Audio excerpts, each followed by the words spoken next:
Hi students, good morning everybody. Welcome back to English class. Today we are going to start poem 1 in unit 1, Once Upon a Time by Gabriel Okara. Okay, so now let us see about the poet first.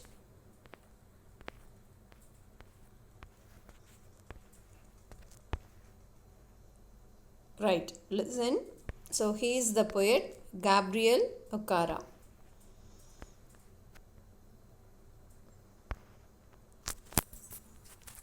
Gabriel Okara, born in 1921, is a Nigerian poet and novelist. His verse has been translated into several languages. His poem, The Call of the River Nun, won the Best Award for Literature at the Nigerian Festival of Arts in 1953. Some of his poems were published in the influential periodical Black Orpheus, and by 1960 he established himself as an accomplished writer. He was honored with the Commonwealth Poetry Award. Okara's typical poem transits from everyday reality to moments of delight and moves back to reality, making a complete circle. Okara infused African thought, folklore, and imagery into both his verse and prose. His first novel, The Voice, is an outstanding linguistic experiment. His later works include a collection of poems, The Fisherman's Invocation, 1978, and two books for children, Little Snake and Little Frog, 1981, and An Adventure to Juju Island, 1992. Right. So Gabriel Okara was born in 1921. He is a Nigerian poet. So a poet who is born in Nigeria and novelist. So the meaning of novelist is a person who writes novel is called as a novelist. His verse has been translated. So what is mean by verse is, verse means writing arranged with a rhythm. Okay, so a writing which is arranged rhythmically, like following the meters in the poem, following the rhyme scheme in the poem. Okay, that is all called as verse. His verse has been translated into several languages. His poem, The Call of the River Nun, won the Best Award for Literature at the Nigerian Festival of Arts in 1953. So his poem, The Call of the River Nun, has received the Best Award for Literature in Nigerian Festival of Arts, which was held in the year 1953.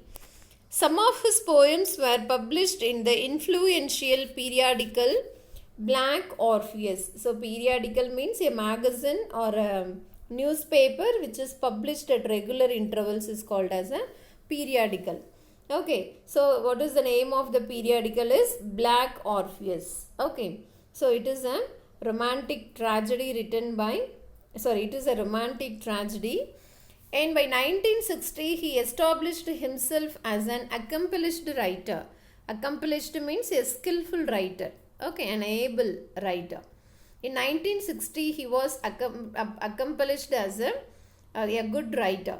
He was honored with the Commonwealth Poetry Award. So apart from all this, he was also honored, that is respected with the, that is he was also given Commonwealth Poetry Award.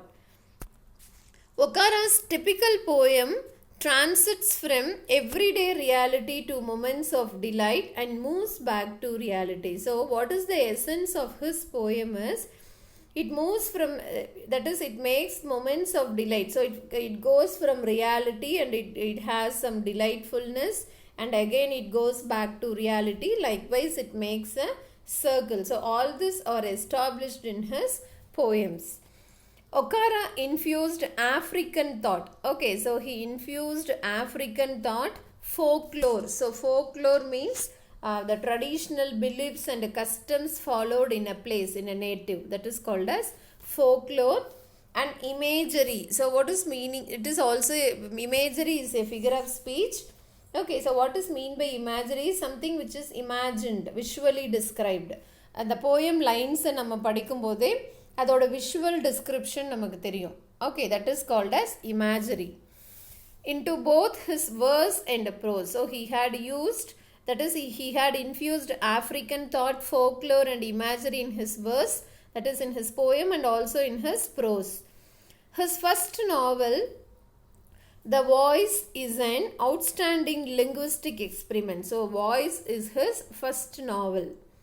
His later works include a collection of poems, The Fisherman's Invocation, which was written in the year 1978, and 2 books for children, Little Snake and Little Frog, which was written in the year 1981, and an adventure of Juju Island during the year 1992. So these were his works. Okay, so this is about the poet Gabriel Okara, right? Now let us get inside the poem Once Upon a Time. So what is the meaning of the poem Once Upon a Time? So once we used to say stories. Once upon a time there was a crow. There was a thirsty crow. Once upon a time there was a grandmother who was sitting under the tree. Okay, once upon a time there was a cunning fox. So what is the meaning of once upon a time? Okay, so it used to be there once upon a time in the past time. Okay, that is the meaning of the poem Once Upon a Time. So you can have a better understanding when we are going in through the poem, right? Now let us see the warm-up.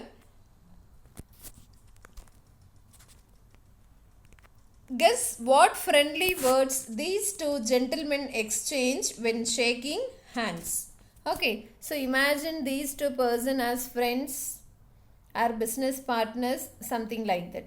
Okay, so you can imagine and write what are all the conversations which will be going on between them when both of them meet each other, when both of them are meeting each other, and you can write it here and here. Do it yourself. Next,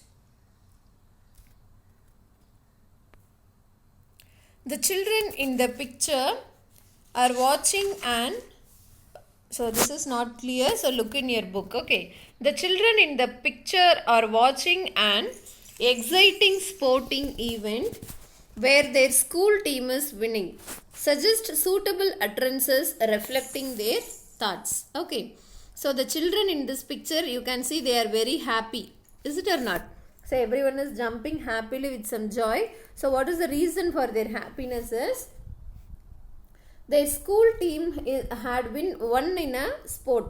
அவங்களோட school team ஏதோ ஒரு sport ஈவெண்ட்ல they have won. Suggest suitable utterances reflecting their feelings. Okay, so in this clouds, so அவங்க எவ்வளோ ஹாப்பியாக feel பண்ணியிருப்பாங்க, அப்போ அவங்க என்ன சொல்லியிருப்பாங்க, எப்படி அந்த ஹாப்பினஸை share பண்ணியிருப்பாங்கன்னு you have to write in all this clouds. Okay, this also you can do it yourself. So look at the next one. Given a chance, any adult would wish to become a child again for many reasons. Fill the boxes with some of what you imagine could be the reasons. See, this is something interesting. So ஒரு chance கொடுக்குறோம் அப்படின்னா யாருக்கு? Any adult, யாரோ ஒரு அடல்ட்டுக்கு, maybe your father, maybe your mother, maybe your uncle, maybe your aunty, your brother. Okay, so an adult person. So given a chance, any adult would wish to become a child again for many reasons. For example, take myself.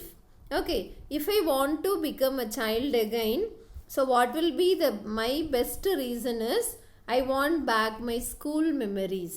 Okay, because school memories are very pleasant when always it is evergreen in everyone's life. Okay, so like that you can imagine and write it yourself. See here some examples were given.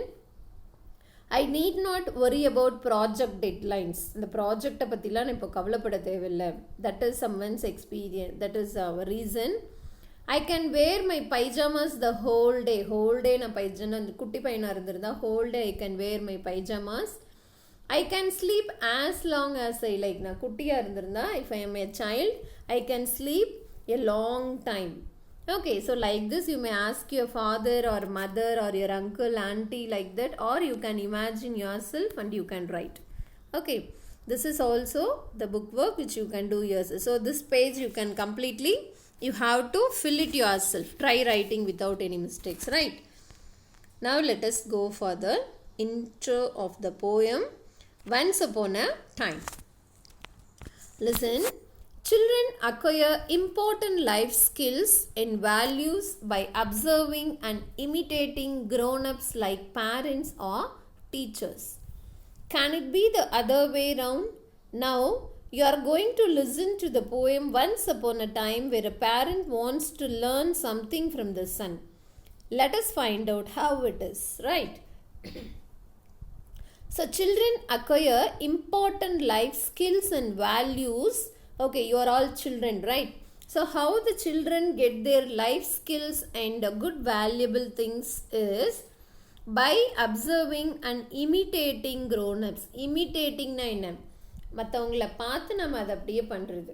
That is imitation. Okay, imitating grown-ups. Grown-ups means adults like your father, mother, grandpa, grandma. Okay, like parents or teachers. So, parents or teachers, அவங்கள பார்த்து children will learn their life skills and values by imitating their parents or teachers. Okay, any adults. Can it be the other way round? Now we are going to listen. So, if there is any other chance for that, that is whether there are any other way, whether they will acquire their life important skills. No, definitely they cannot, because each child will have a role model to be followed or someone to be admired. Now you are going to listen to the poem Once Upon a Time where a parent wants to learn something from the son. But here, what is happening is, in this poem we are going to listen where a parent wants to learn something from the son, because here a father, okay, so this poem is a conversation between a father and a son. Okay, so here, so usually children will learn from their father, but here father wants to learn from his son. He wants to learn something from the son. Let us find out how. So let us see how it is, right? Now let us get inside the poem, right? So totally we have 4, 5, 6 and 7 stanzas in this poem. So in today's class, let us see first, second and third stanza, right? So look at the first stanza. Once upon a time, son, they used to laugh with their hearts and laugh with their eyes. But now they only laugh with their teeth, while their eyes block cold eyes search behind my shadow. Okay, so once upon a time, son, they used to laugh with their hearts and laugh with their eyes. So once upon a time, what people used to do is, so father is telling to his son, they used to laugh with their hearts. Who used to laugh with their hearts? The people who lived once upon a time in this earth, in this world, used to laugh with their heart. அது எப்படி ஹார்ட்ல சிரிக்கிறது அப்படின்னா, that is they laugh wholeheartedly. What is mean by wholeheartedly is wholeheartedly. Okay, so what is mean by wholeheartedly means என்ன சொல்லலாம், முழு மனசோட. Okay, so they used to laugh with their hearts, and when they laugh wholeheartedly, that laugh contained love and affection. So on the smile laugh la enna irundhathu, there was love and affection. And laugh with their eyes, and also the people used to laugh with their eyes. So how kannla eppadi sirikka mudiyum? Laugh with their eyes. So in their laugh we can find the emotions and pleasures. Happiness is expressed in their eyes, in their during their laugh. அவங்க சிரிக்கும் போது they expressed. So we can easily differentiate. So நம்ம ஒருத்தரை பார்த்து smile பண்ணுறோம் அப்படின்னா, actually we love smiling at them, or just சும்மா ஃபார்மாலிட்டிக்கு smile பண்ணுறாங்களா அப்படிங்கிறத we can identify very, differentiate and identify very easily. Okay, so likewise, so they used to laugh with their hearts, that is they used to laugh with their wholeheartedness, and love and affection were present in that laugh. And also they used to laugh with their eyes, that is the eyes expressed emotions and happiness and affection, everything. But what is the situation now is they only laugh with their teeth. But what happened now is people are just laughing with their teeth. That is simply they are showing their teeth. Nangalum sirikrona, they are showing their teeth. That is just for formality. There is no emotions, there is no wholeheartedness, there is no affection, there is no love in their laugh. Okay. While their eyes block cold eyes, search behind my shadow. So what is mean by eyes block cold eyes means you can find the meaning in your book bag. So it means eyes lacking a feeling of warmth or endearing expression, that is love. Okay, so the eyes don't have any feel of warmth, that is that it doesn't have any affection. Search behind my shadow, that means people are hypocritical and they don't mean what they say. Okay, so you can find the meaning in your book bag. So what is mean by hypocritical is hypocritical. It means people are double-faced, two-faced. People are two-faced, double-faced people. Okay, that why they are double-faced is because they are just doing everything for formality. Just they are laughing with their teeth. Their laugh doesn't have any feelings or emotions or any warmth or any wholeheartedness, as like the people who were living in the past. Okay, so this is the meaning of the first stanza, right? Now let us go for the second stanza. There was a time indeed they used to shake hands with their hearts, but that's gone, son. Now they shake hands without hearts, while their left hands search my empty pockets. Okay, there was a time indeed. Okay, so once upon a time. So in this line the poet is telling about the characteristic of the people who lived in the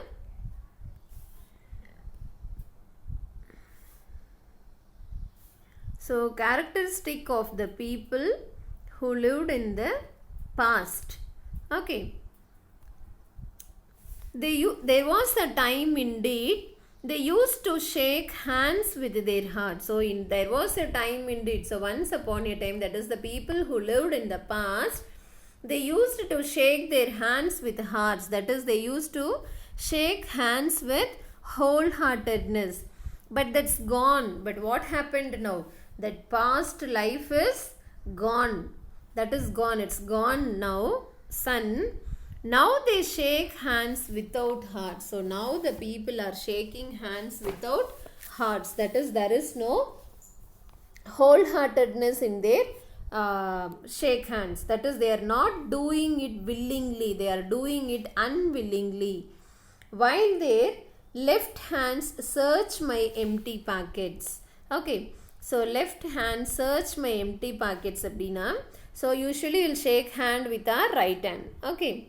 So while their left hands search my empty pockets abdina, left hand la nama pocket la kaiya vitta enna irukku thedrangala. That is not the meaning. It means they are evaluating the worth of the poet. So in the poet evlo worth and the person evlo worthy. They are just evaluating and calculating the worth so that they could be exploited. Exploited means used. இவங்களை எப்படியெல்லாம் நம்ம use பண்ணிக்கலாம் for their selfish reasons. Selfish reasonsக்காக எப்படியெல்லாம் we can use that person. Okay, that is what they are evaluating and calculating now. Okay, can you understand? So what is the meaning of this is, there was a time indeed, once upon a time, that is the people who lived in the past, they used to shake hands with their hearts. That is, they shaked their hands wholeheartedly. That shake hand, ஒருத்தருக்கு நம்ம shake hand கொடுக்குறோம் அப்படின்னா that should contain love, affection, care, okay, willingness, everything should be there. So in the past people used to shake hands like that, but that is gone now. It has gone now. Now he's telling to his son, now they shake hands without hearts. Now they are shaking their hands without any wholeheartedness, without any love, warmth, willingness and affection. While their left hands search my empty pocket. So their right hands are shaking, but their left hands are evaluating me during their shake hand. They are calculating how to exploit me, how to use me. Okay. So this is the meaning of the second stanza. Let us see the third stanza. Feel at home, come again, they say, and when I come again and feel at home, once, twice, there will be no thrice, for then I find doors shut on me. Okay, so feel at home. So when I am meeting some people or friends or whoever it is, what they used to say is, feel at home. So don't feel different. ஒன்றும் நீங்கள் கில்ட்டியெல்லாம் ஒரு மாதிரி feel பண்ண வேண்டாம். உங்கள் வீடு மாதிரி நினச்சிக்கோங்க. Feel at home. Come again. So come again and visit my home. Whenever you want, you can come and visit my home. But they say, and when I come again and feel at home. சரி அவங்க சொன்னாங்கன்னு நம்ம திரும்ப அவங்க வீட்டுக்கு போயிட்டு ஃப்ரீயாக ரிலாக்ஸ்டாக இருந்தோம் அப்படின்னா once, twice, there will be no thrice. Okay, so once போகலாம், twice we can go and meet them in their home. But when we are going to their home for the third time, okay, they will be looking at us indifferently. They will be looking us as a nuisance. எதுக்கு வந்தாங்கன்னு feel பண்ணுவாங்க. Okay, for then I find doors shut on me. So for the third time when I go and visit them, they will be shutting their doors. They will be closing their doors. That means they were not interested in my coming to their home. Okay, so here the poet tells that people will repeatedly invite us. Okay, come to my home. You can feel as if you are at your home. Okay, but in reality what will happen is they don't expect us to accept their invitations. Okay, we can go to their home once or twice, but if we go for the third time, okay, they will not be interested in letting us inside their home because they will think us as a nonsense, as a nuisance, and they don't want to let us again inside their home. Okay, so if we are visiting their home frequently, their doors will be closed at us because they don't accept our arrival to their home. Okay, this is what the poet is telling to his son. Okay, so we have completed first three stanza. So what we have seen in the first stanza is, once upon a time, people used to shake hands with their hearts. Their shake hand contained love, warmth, the happiness and pleasure, and they laugh with their eyes. They used to smile with their eyes, which expressed all feelings, happiness and emotions. But now they laugh with their teeth. Now they are laughing just for formality. Their laugh doesn't contain any love and affection or pleasure.